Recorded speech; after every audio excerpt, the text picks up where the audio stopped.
नमस्कार। हमारे इस बेहद खास शो में आप सभी का बहुत बहुत स्वागत है। आपके साथ मैं हूं गौरव श्रीवास्तव।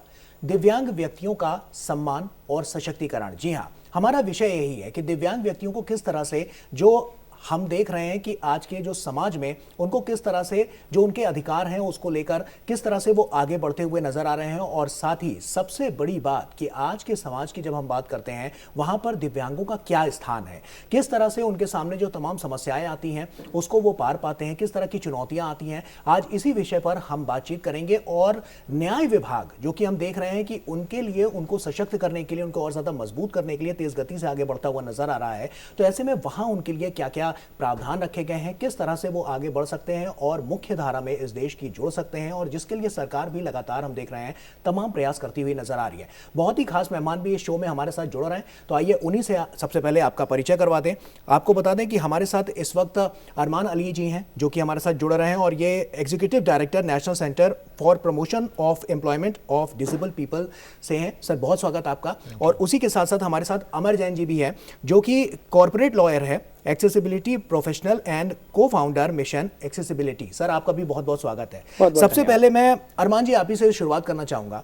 किस तरह की समस्याएं जब हम देखते हैं दिव्यांगों को मुख्य धारा में आती हैं और जब समाज में वो रहते हैं, किस तरह के चैलेंजेस उनको फेस करने पड़ते हैं? गौरव, आई थिंक सबसे बड़ी समस्या तो यह है कि जो विकलांगजन है या दिव्यांगजन जितने हैं उनको खुद अपने अधिकारों के बारे में जानकारी नहीं है जी। और दिव्यांगता को लेके लोगों के बीच में बहुत सारी गलतफहमियां हैं और जागरूकता की बहुत ज़्यादा कमी है हर स्तर पे। आप मीडिया देख लीजिए, आप समाज देख लीजिए, आप सरकारी विभाग को देख लीजिए, प्राइवेट सेक्टर को देख लीजिए, और खुद दिव्यांगजन के परिवार है या जो जहाँ वो रहते हैं, जो भी शहर हो, गांव हो, तो दिव्यांगता को लेके बिल्कुल भी एक अलग तरीके का एक सोच है। या तो आपको देखा जाता है कि आप में एक दिव्य शक्ति है, आप एक सुपरस्टार हैं और आप में क्षमता है कि आप अपनी जितनी भी बाधाएं हैं उससे लड़ के अपनी शिक्षा ग्रहण कर रहे हैं या रोजगार कर रहे हैं। बट रोजमर्रा की जिंदगी में एक आम लोगों की तरह जो समस्याएं हैं दिव्यांगजनों की, इसके विषय में कोई चर्चा नहीं होता। कोई भी, अगर हम प्रावधान की बात कर ले, या आज भारत विकास की तरफ बहुत तेजी से बढ़ रहा है, तो इस विकास में क्या दिव्यांगजनों की जो भी ज़रूरतें हैं, जो भी उनके रोज़मर्रा जिंदगी की जो भी तकलीफ़ें हैं या जो भी ज़रूरतें हैं, उनको ध्यान में लाना और उसको एक प्लानिंग ड्राइंग बोर्ड के लेवल पे ही, जब से किसी भी चीज़ की अगर आप प्लानिंग करते हैं, यहाँ एक स्कूल बनेगा या एक ब्रिज बनेगा या सड़क बनेगा या अस्पताल बनेगा, तो इसमें दिव्यांगजन भी आएंगे। तो और दिव्यांग एक विभिन्न तरह की दिव्यांगता होती है, मतलब एक ही सिर्फ व्हील चेयर ही नहीं या सिर्फ ब्लाइंड ही नहीं या बधिर ही नहीं। तो इस चीज़ की बहुत प्रॉब्लम है और इसके कारण एक स्नो बॉलिंग जिसको कहते हैं, मतलब एक धीरे धीरे ये समस्या बहुत ज़्यादा बड़ी हो जाती है गाँव से लेकर शहरों तक। तो इस पर भी साफ तौर पर बहुत फोकस करने की जरूरत है। अमर जी आप ही के पास आ रहा हूँ, और मेरा अगला सवाल आपसे ये है कि हम न्याय प्रक्रिया में जब देखते हैं तो किस तरह की चुनौतियां उनके सामने आती हैं, और ऐसे में उनके अधिकारों के लिए न्याय विभाग किस तरह से उनके जो अधिकार हैं उनको उन तक पहुँचाने के लिए किस तरह से वहाँ पर बहुत तेज गति से काम करता हुआ नजर आ रहा है? क्या कहेंगे इस पर आप? बिल्कुल, देखिए न्याय विभाग की जब हम बात करते हैं या न्याय प्रक्रिया की बात करते हैं, दोनों अलग अलग चीज़ें हैं। न्याय प्रक्रिया जहाँ तक है तो जो कानून हमारा जो अभी करंट कानून है, rights of persons with disabilities act 2016 का, उसमें क्लियर प्रोविजन है सेक्शन 12 के अंतर्गत, जिसके अंदर कोर्ट्स को, रजिस्ट्री डिपार्टमेंट्स को, सबको एक्सेसिबल करने की ज़रूरत है। और कोर्ट्स भी अपने आप को इम्प्रूव करने के लिए फ्रॉम एक्सेसिबिलिटी पर्सपेक्टिव काफ़ी कुछ अच्छा कर रहे हैं।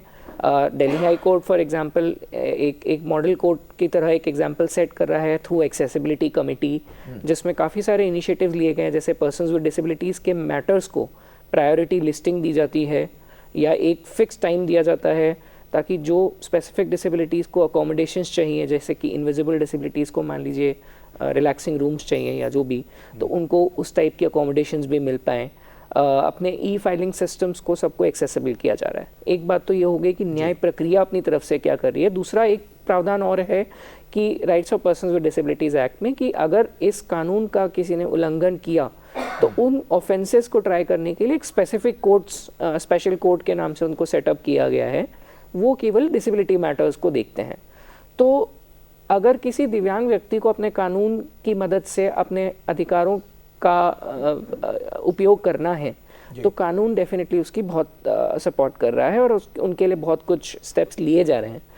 अब जहाँ तक न्याय विभाग की आपने बात कही तो डेफिनेटली इन सब चीज़ों को करने के लिए फाइनेंशियल एलोकेशन की ज़रूरत होती है, बजटरी एलोकेशन की ज़रूरत होती है। तो जो ई कोर्ट्स प्रोजेक्ट है उनके भी जो नए बजट डॉक्यूमेंट्स, जो विजन डॉक्यूमेंट्स आ रहे हैं, उसमें क्लियर फोकस है कि पर्सन्स विद डिसेबिलिटीज़ के इंक्लूजन के लिए जो भी न्याय प्रक्रिया के अंदर इम्प्रूवमेंट या सुधार लाने की ज़रूरत है तो उनके लिए भी स्पेसिफिक फाइनेंशियल कंपोनेंट एलोकेट किया गया है। बिल्कुल। अरमान जी, जैसा हम देख रहे हैं कि एम्प्लॉयमेंट को लेकर जब बात होती है, हमने वहाँ भी देखा है कि तमाम अलग अलग सेक्टर्स में इसके लिए अलग अलग वहाँ पर जो हम देख रहे हैं कि तेज़ गति से उनको वहाँ पर काम भी मिलता हुआ नज़र आ रहा है। इस पर आप क्या कहेंगे कि किस तरह से जो एम्प्लॉयमेंट का क्षेत्र है उसमें दिव्यांगजनों के लिए क्या खास है और किस तरह की रूपरेखा रखी गई है? पिछले 2 दशक में मतलब भारत दिव्यांगता के क्षेत्र में मतलब बहुत आगे आया है जी, और बहुत कुछ बदला है देश में। खास करके मैं हमारा जो कानून है rights of persons with disability act 2016, इसमें अगर हम रोजगार की बात करें, बहुत स्पष्ट रूप से कहा गया है कि कोई भी निजी प्राइवेट सेक्टर कंपनी जिसमें 20 से ज़्यादा एम्प्लॉयज़ हों, उनको ज़रूरत है कि इक्वल अपॉर्चुनिटी पॉलिसी लाएं और उसको commissioner, state commissioner for persons with disability के ऑफिस में रजिस्टर कराएं। इक्वल अपॉर्चुनिटी पॉलिसी ये कहता है कि हम किसी के दिव्यांगता या विकलांगता के आधार पर उसके साथ कोई भेदभाव नहीं करेंगे। और फिर वही बात आ जाती है कि इतना स्ट्रॉन्ग प्रोविजन कानून में जी, और मुझे नहीं लगता कि दुनिया में ऐसा इस तरह के प्रावधान वाले कानून बहुत ज़्यादा होंगे। लेकिन जानकारी की कमी है। आज देखिए, skill council for persons with disability एक विभाग है स्किलिंग के अंदर में जी। बट फिर वही समस्या आ जाती है कि अपॉर्चुनिटीज़ है लेकिन लोग ले नहीं पा रहे हैं, क्योंकि शिक्षा जो सिस्टम है या ट्रांसपोर्टेशन है या एक्सेसिबिलिटी की जब बात आती है तब एक बहुत बड़ा बैरियर आता है डिसेबल्ड लोगों के बीच में कि कैसे हम शिक्षा ले लें, फिर शिक्षा लेके आप एम्प्लॉयमेंट की बात जब करें या रोज़गार की बात करें। NHFDC है जहां national handicap development corporation, finance development corporation, जहां सॉफ्ट लोन्स दिए जा रहे हैं जिसको अगर आप सेल्फ एम्प्लॉयमेंट की तरह देखें, बट रीच बहुत कम है। आज DEPW जो डिपार्टमेंट है हमारा, department of empowerment of persons with disabilities, PM10 कह के एक पोर्टल खोला है जिसमें जितने भी एम्प्लॉयर्स हैं वो अपनी वैकेंसीज़ वहाँ पे पोस्ट कर सकते हैं और जो दिव्यांगजन हैं वो वहाँ अप्लाई कर सकते हैं। तो एक पोर्टल है, तो बहुत ज़्यादा क्या कहते हैं कि एक इनिशिएटिव है सरकार की तरफ से कि इसको आगे बढ़ाया जाए। बट कहीं ना कहीं एक गैप आ जाता है जहां हम सुगमता की बात करते हैं।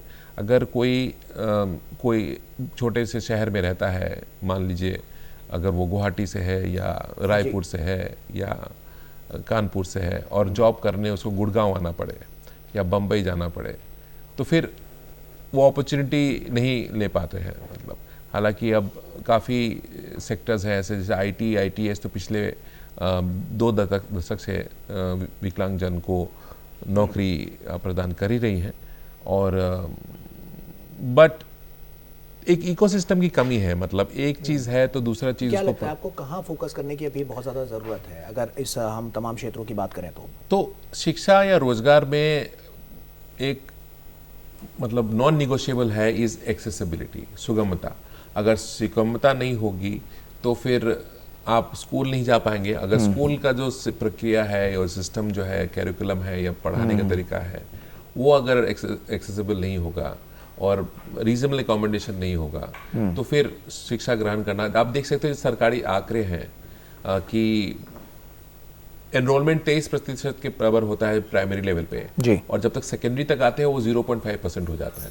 तो इतना बड़ा एक ड्रॉप आउट है जो दिव्यांग स्टूडेंट्स हैं स्कूलों से, और हायर एजुकेशन तक पहुंचना एक बहुत फिर मुश्किल, एक कठिन मतलब प्रक्रिया हो जाती है, मतलब दिव्यांग स्टूडेंट्स के लिए। बिल्कुल। तो मुझे लगता है कि एक आइसोलेटेड तरीके से नहीं देख के पूरे इकोसिस्टम में जितने भी विभाग हैं, जैसे मिनिस्ट्री ऑफ एजुकेशन हो गया, ट्रांसपोर्ट हो गया, अर्बन डेवलपमेंट है या हेल्थ है, एक सिनर्जी की ज़रूरत है जिससे कि एक दूसरे जो कोई गैप ना रह जाए सुगमता को लेके, एक्सेसिबिलिटी को बिल्कुल बिल्कुल। अमर जी, किस तरह से और व्यवस्थाएं की गई हैं न्याय प्रक्रिया की जब हम बात करते हैं तो यहाँ पर जो व्यवस्थाएं हैं वो दिव्यांगों को कैसे मुख्य धारा से जोड़ने और उनके अधिकारों का जो सम्मान है उसे दिलाने के लिए बहुत कारगर साबित होती हैं? गौरव जी, मैं आपके पहले वाले सवाल पे कुछ ऐड करना चाहूँगा। जी जी बिल्कुल, प्लीज। एक चीज़ तो मैं कहना चाहूँगा कि इक्वल अपॉर्चुनिटी पॉलिसी हर निजी और सरकारी एंटिटी को अडॉप्ट करने की ज़रूरत है, चाहे 20 एम्प्लॉय हो या 20 से कम हो। दूसरी चीज़ मैं कहना चाहूँगा, इस जो भी मेरे को पैनलिस्ट अरमान जी ने कहा, उसका एक और पहलू मैं आपको देना चाहूँगा। जो एम्प्लॉयमेंट पर्सन्स विद डिसेबिलिटीज़ को मिल भी रहे हैं वो या तो एंट्री लेवल पे मिल रहे हैं या मिड लेवल पे मिल रहे हैं। ग्रोथ अपॉर्चुनिटीज़ बहुत अच्छी नहीं मिल रही हैं despite having the right potential. वो बैरियर्स जो आप वर्क प्लेस बैरियर्स फेस करते हैं, या जो वर्क आप एक अपने जहाँ पे आप काम करते हैं वहाँ पे जो आपको चुनौतियाँ फेस करनी पड़ती हैं जी, वहाँ पे उनको सॉल्व करने के लिए ग्राउंड लेवल पे चीज़ों को बदलना ज़रूरी है। जैसे कि एक्सेसिबिलिटी की हमने एक बात की, दूसरा सोच और अवेयरनेस, कितना डिसेबिलिटी को अपनी ज़िंदगी का हिस्सा या अपनी ज़िंदगी का पार्ट लोग समझना चाहते हैं और उसको भी उसी तरह से समझना चाहते हैं जैसे बाकी के पहलुओं पे बात की जाती है। तो वो भी एक चीज़ मिसिंग है जिसकी वजह से जब आप करियर प्रोग्रेशन की या ग्रोथ की बात करते हैं तो लोगों को अपॉर्चुनिटीज़ नहीं मिल पाती है। राइट जी। अब आपके मैं सवाल पे आता हूँ, कानून व्यवस्था में और क्या प्रावधान है जी। इस लॉ की अगर हम बात करें तो इस लॉ में काफ़ी सारे प्रोविजंस हैं जो बहुत अच्छे हैं। सबसे इम्पॉर्टेंट प्रोविज़न ये है कि कोई भी इंसान आपके प्रति दिव्यांगता की या विकलांगता के बेसिस पे भेदभाव नहीं कर सकता। दूसरी चीज़ ये है कि आपके पास अपनी खुद की मूवेबल और इमूवेबल प्रॉपर्टी, जैसे कि अपना घर हो गया, ज़मीन हो गई, मूवेबल का मतलब पैसा हो गया, तो जो संपत्ति आपकी है वो आपको खुद को ओन करने का राइट है, खुद को आप उस पे अपना खुद का मालिकाना हक रख सकते हैं। तो वो, क्योंकि ये इशू काफ़ी ज़्यादा हमने देखा है रूरल एरियाज़ में आता है, जहाँ पे कहा जाता है कि जैसे किसी को अगर डिसेबिलिटी है तो कि यार इनको तो विकलांगता है तो इनको प्रॉपर्टी नहीं देते, हम किसी और को दे देते हैं, भाई को दे देते हैं, बहन को दे देते हैं। तो उनका भी अधिकार है, उस अधिकार से आप वंचित नहीं कर सकते। Right to vote, right to have a family, अपना खुद का परिवार, या जो लोग कम्युनिटी लिविंग में रहना चाहते हैं, तो काफ़ी सारे इंपॉर्टेंट प्रावधान हैं। इक्वल अपॉर्चुनिटी की हम बात कर चुके हैं। इंक्लूसिव एजुकेशन का भी प्रावधान है। जो बच्चे 6 से 18 साल की एज के हैं उन्हें inclusive education up to the age of 18 years. Inclusive education का मतलब जो एक नॉर्मल स्कूल, एक जो जहाँ पे सभी बच्चे पढ़ते हैं, उसी तरह के वातावरण में बच्चे जिनको विकलांगता है उन्हें भी उसी विद्यालय में सारी फैसिलिटीज़ के साथ, सुगम्यता के साथ एजुकेट किया जाए। तो काफ़ी ऐसे प्रावधान हैं। और इसके अलावा अगर आप देखें तो इस कानून का अगर कोई उल्लंघन करता है तो उसमें कुछ क्रिमिनल प्रावधान है जिसमें आपको जेल भी हो सकती है और फाइन भी लग सकता है, और कुछ पेनल्टी बेस्ड प्रावधान है जहाँ पे आपको केवल फाइनेंशियल पेनल्टी लगती है, जो कि मैक्सिमम अप टू 5 लाख की पेनल्टी लग सकती है। तो ये तमाम जो बड़े प्रावधान हैं वो तो कानून व्यवस्था में किए ही गए हैं। इसके अलावा भी बहुत कुछ है जो लगातार जो दिव्यांगजन उनको मुख्यधारा से तो जोड़ता ही, उन्हें और सशक्त और मजबूत बनाने की जो कवायद है उसमें भी एक मील का पत्थर साबित होता है। एक छोटे से ब्रेक का यहाँ पर वक्त हो गया है, हम जल्द हाजिर होते हैं। न्याय विभाग भारत सरकार ने टेली लॉ और न्याय बंधु योजना का एकीकरण कर दिया है। सिर्फ एक रजिस्ट्रेशन से इन दोनों सेवाओं का लाभ ले सकते हैं। डाउनलोड करें Tele Law for citizens mobile app, लाभार्थी के रूप में रजिस्टर करें, अपनी जानकारियों को भरते हुए दस्तावेज अपलोड करके अपना प्रोफाइल तैयार करें, अपने मोबाइल नंबर और उस पर प्राप्त हुए पासवर्ड द्वारा लॉगिन करें। डैशबोर्ड पर अन्य विकल्प और विवरण की जानकारी लें। जिस केस पर आपको कोर्ट में वकील की जरूरत है उसे चुनते हुए request for advocate assistance in court matter पर क्लिक करें। कंटिन्यू पर क्लिक करते ही आपका मामला न्याय बंधु प्रो बोनो पर फॉरवर्ड हो जाएगा। केस सेक्शन में टेली लॉ से फॉरवर्ड हुआ वो केस दिखेगा जिस पर आप अपनी इच्छा अनुसार वकील कर सकते हैं। आपके वकील द्वारा उठाए जा रहे हर कदम की जानकारी आपको आपके मोबाइल पर नोटिफिकेशन द्वारा उपलब्ध होती रहेगी। तो आज ही इस इंटीग्रेटेड सेवा का लाभ उठाएं। तो ब्रेक के बाद एक बार फिर से आप सभी का स्वागत है। न्याय विभाग के इस दिशा कार्यक्रम के तहत आज हमारा जो फोकस है वो दिव्यांग जनों पर है, दिव्यांग व्यक्तियों पर है कि कैसे उनका सम्मान बढ़े और कैसे उनको और ज़्यादा जो सशक्त किया जा रहा है उसमें सरकार की जो कवायद है वो कितनी तेज़ गति से जारी है, इसी पर हम लगातार यहाँ पर चर्चा कर रहे हैं। दो बहुत ही खास मेहमान हमारे साथ यहाँ जुड़े हुए हैं। अरमान जी, आपका ही रुख करूँगा। और हमने जैसे बात की, ये जो तमाम सेक्टर्स की जब हम बात कर रहे हैं यहाँ पर, हमने देखा है कि शिक्षा व्यवस्था में बात करें या इसके अलावा जब हम एम्प्लॉयमेंट की बात करते हैं, हमने वहाँ भी देखा है मुख्य धारा से जोड़ने के लिए और इनको और ज़्यादा दिव्यांगों को सशक्त करने के लिए कौन कौन सी ऐसी कवायदें हैं जो लगातार जारी हैं और किन पर और ज़्यादा फोकस करने की ज़रूरत है? मैं तो ये कहूँगा कि जैसे अमर ने कहा कि कानून बहुत साफ है जी। किसी भी दिव्यांग व्यक्ति को शिक्षा हो या रोज़गार हो या कोई भी प्रोडक्ट हो या सर्विस हो, उसको सुगम्य बनाने ज़रूरी है और उनके साथ भेदभाव नहीं हो सकता है जी। ये बहुत बड़ी चीज़ है। और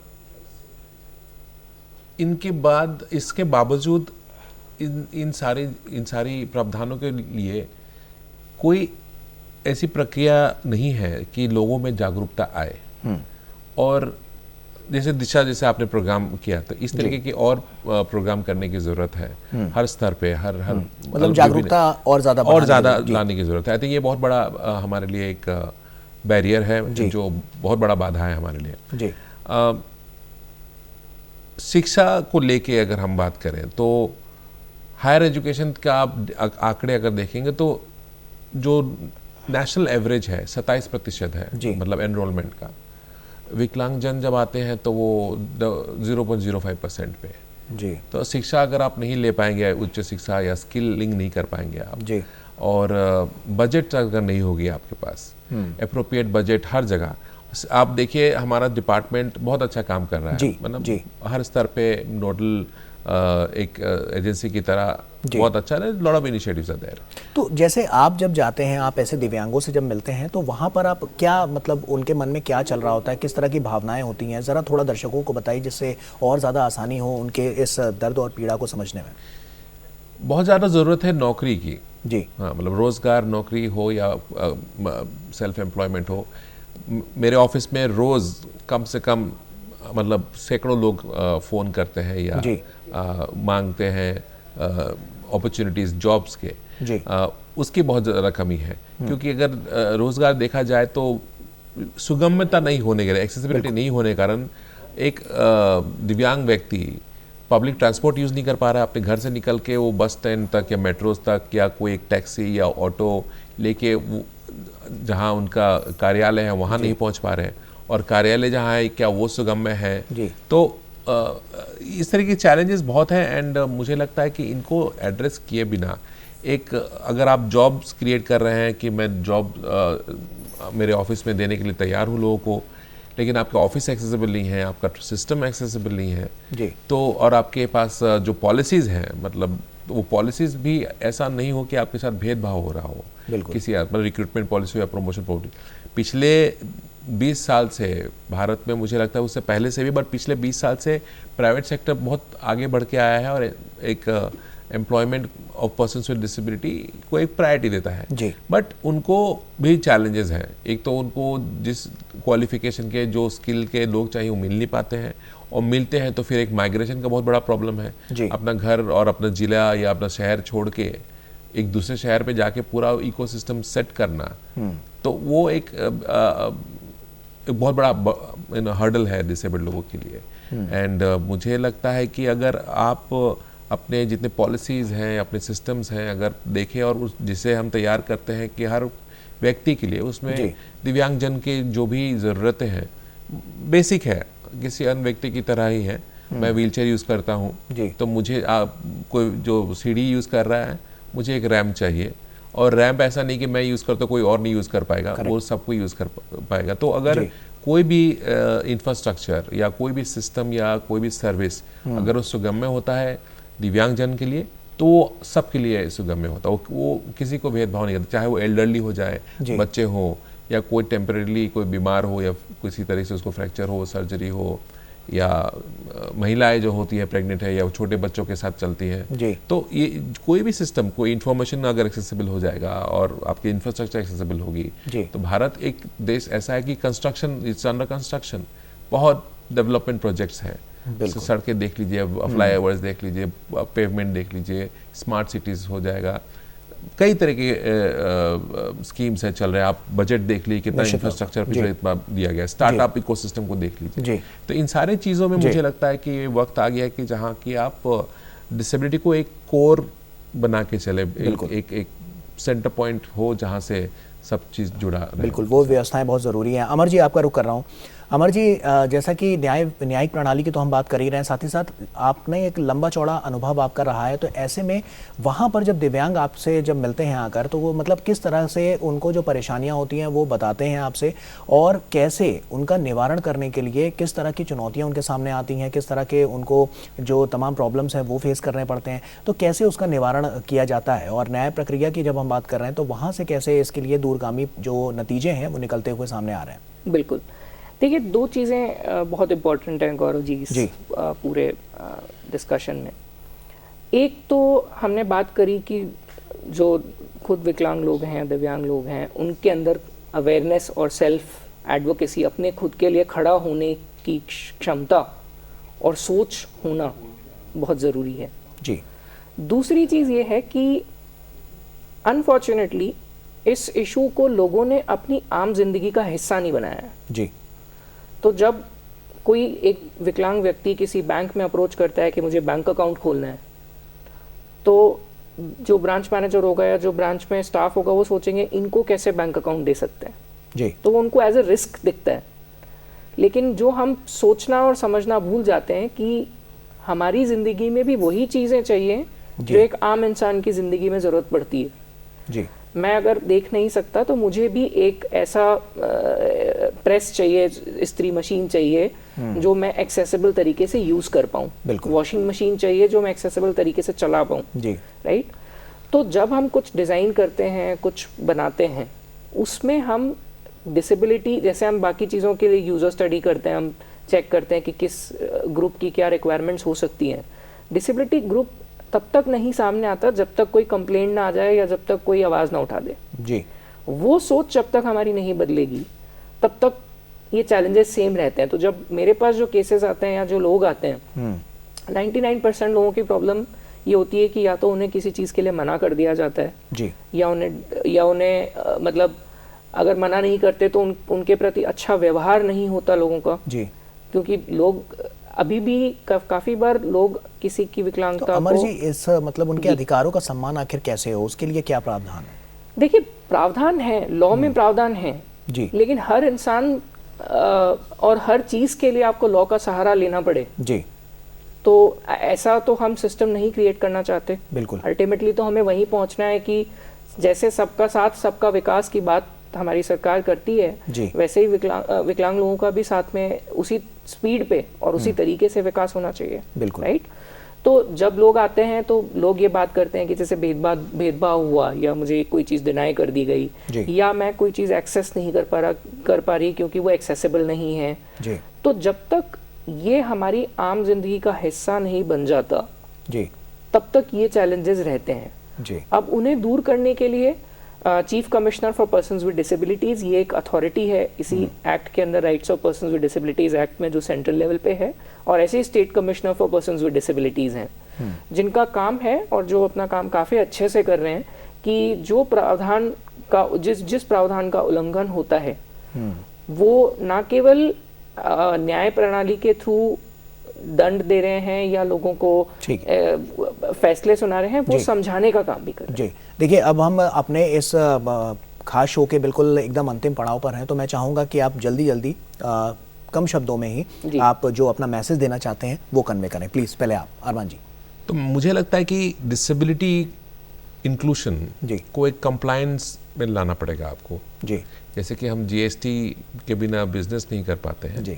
तो डिसेबिलिटी का एक्सेसिबिलिटी, या आपके प्रोडक्ट हो या सर्विस हो या इंफ्रास्ट्रक्चर हो या ट्रांसपोर्ट हो, जी कोई भी चीज़, जी उसमें डिसेबिलिटी एक कंपोनेंट हो इन लाइसेंसिंग के लिए या आपको रजिस्ट्रेशन के लिए, तब जाके मुझे लगता है कि आने वाले 20 सालों में या उससे कम समय में हम ज़्यादा से ज़्यादा विकलांग जन को देख पाएंगे सामान्य धारा से जुड़ते हुए। बिल्कुल। अमर जी, फाइनल कमेंट आपका। मैं आपको ये कहना चाहूँगा कि देखिए, डिसेबिलिटी को आज तो हमें दो चीज़ों की ज़रूरत है। एक तो सोच आपकी अच्छी होनी ज़रूरी है जी। और आपको अवेयर होना पड़ेगा डिसेबिलिटी को लेकर के जी। और वो चीज़ें दो तरीके से आ सकती है। एक तो जैसा कि प्रोक्योरमेंट में हम अगर मैंडेटरी करें कि कोई चीज़ अगर आप नई बना रहे हैं या प्रोक्योर कर रहे हैं तो उसको आपको डिसेबिलिटी, उसमें डिसेबिलिटी इंक्लूजन के पर्सपेक्टिव से सारे पैरामीटर्स होने चाहिए। और दूसरा, फाइनेंशियल एलोकेशन। हर डिपार्टमेंट, हर इंस्टीट्यूट, हर प्राइवेट एंटिटी को अपने फाइनेंशियल जो भी उनके पास रिजर्व्स हैं उसमें से कुछ अमाउंट डिसेबिलिटी इंक्लूजन के लिए मैंडेट करना चाहिए कि आप इस पे स्पेंड करें और इसे एक CSR या चैरिटेबल अप्रोच के थ्रू ना देखें। बहुत बहुत शुक्रिया अरमान जी आपका, बहुत बहुत शुक्रिया अमर जी आपका। आपने विस्तार से यहाँ पर जो हमारे दर्शक हैं उनको इस बारे में बताया और साफ तौर पर जैसा कि हम देख रहे हैं कि यहाँ पर बहुत कुछ है दिव्यांगों के लिए भी खास, क्योंकि उन्हीं के सम्मान और सशक्तिकरण को लेकर न्याय विभाग तो काम कर ही रहा है, साथ ही साथ केंद्र सरकार भी लगातार अग्रसर होकर इस पर काम करती हुई नजर आ रही है और इसके जो दूरगामी परिणाम है वो निश्चित तौर पर अगर हम देखें तो आंकड़ों के जरिए सामने आते हुए नजर आ रहा है। हमारी इस खास पेशकश में फिलहाल अभी के लिए इतना ही। हमारी पूरी टीम को दीजिए इजाजत। आप बने रहिए DD न्यूज़ के साथ। नमस्कार।